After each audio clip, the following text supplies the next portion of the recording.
Hello viewers, আসসালামু আলাইকুম। আমি মোহাম্মদ আনিসুর রহমান বলছি সালেহ মেটাল ইন্ডাস্ট্রিজ থেকে। তো ভিডিওর থাম্বনেইল দেখে আপনারা ইতিমধ্যে জেনে গেছেন যে আজকে কী বিষয়ের উপরে ভিডিও তৈরি করতেছি। হ্যাঁ, ঠিক ধরেছেন। আজকে আমি কিভাবে কলস তৈরি করা হয় তা আজকে ভিডিওতে দেখাবো। তো তার আগে বলে নিই যে দেশ ও বিদেশ থেকে যারা আমার ভিডিওটা দেখছেন, আমার ফেসবুক আইডিটাকে ফলো আর ইউটিউব চ্যানেলটাকে সাবস্ক্রাইব করে দিবেন। তো প্রথমেই বলে নিই যে আজকের ভিডিওটা একটু লম্বা হবে, না টেনে পুরো ভিডিওটা দেখার জন্য অনুরোধ করছি। কারণ কলস বানাতে 4টি মেশিন এবং 4টি ধাপে কলস তৈরি করতে হয়। আর কলস বানানো হাঁড়ি মালের তুলনায় অনেক কঠিন বানাতে। আর যারা যারা আমাদের কাছ থেকে মাল কিনতে চান, আমাদের ঠিকানায় যোগাযোগ করবেন। আমাদের সাথে যোগাযোগ করার ঠিকানা Pondrampur station, Karikandi, Titas, Comilla. Mobile number description বক্সে এবং পেজে দেওয়া আছে। তো আর কথা নয়, এবার মূল ভিডিওতে যাওয়া যাক।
তো ভিউয়ার্স, আপনারা দেখতে পাচ্ছেন এখন প্রথম ধাপ কমপ্লিট হয়ে গেছে।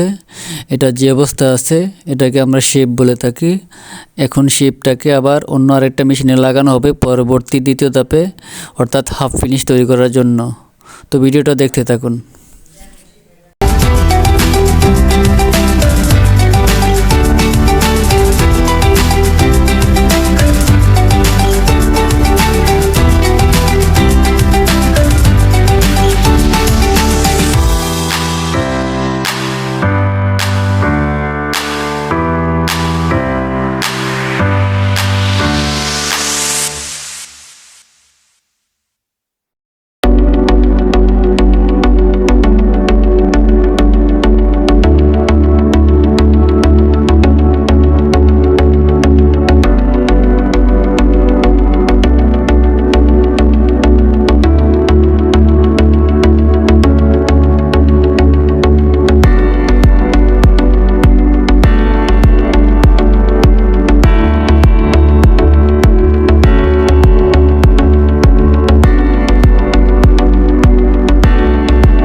তো ভিউয়ার্স, এখন দ্বিতীয় ধাপ কমপ্লিট হয়ে গেছে।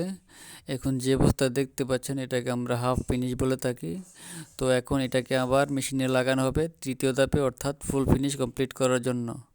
তো ধৈর্য ধরে ভিডিওটা দেখবেন, আশা করি আপনারা আমার পাশে থাকবেন।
প্রিয় দর্শক, তৃতীয় ধাপ কমপ্লিট।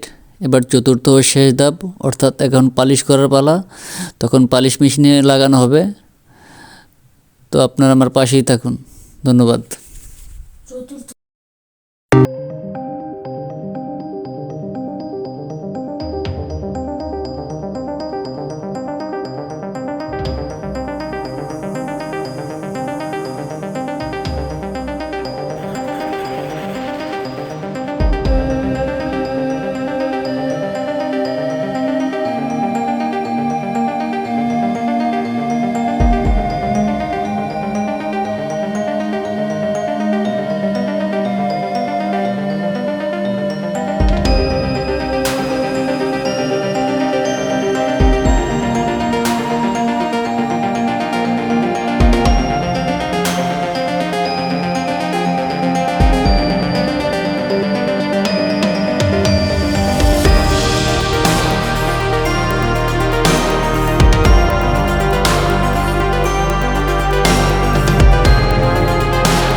তো ভিউয়ার্স, আপনারা দেখতে পাচ্ছেন যে কলস বানানো কমপ্লিট হয়ে গেছে। তো ভিডিওটা দেখতে কেমন হয়েছে আপনারা অবশ্যই আমাকে কমেন্টে জানাবেন। আর এই ধরনের ভিডিও পেতে আমার চ্যানেলটাকে সাবস্ক্রাইব করে রাখবেন। আর এতক্ষণ ধরে আপনারা আমার সাথে থাকার জন্য আপনাদেরকে অসংখ্য ধন্যবাদ। আল্লাহ হাফেজ।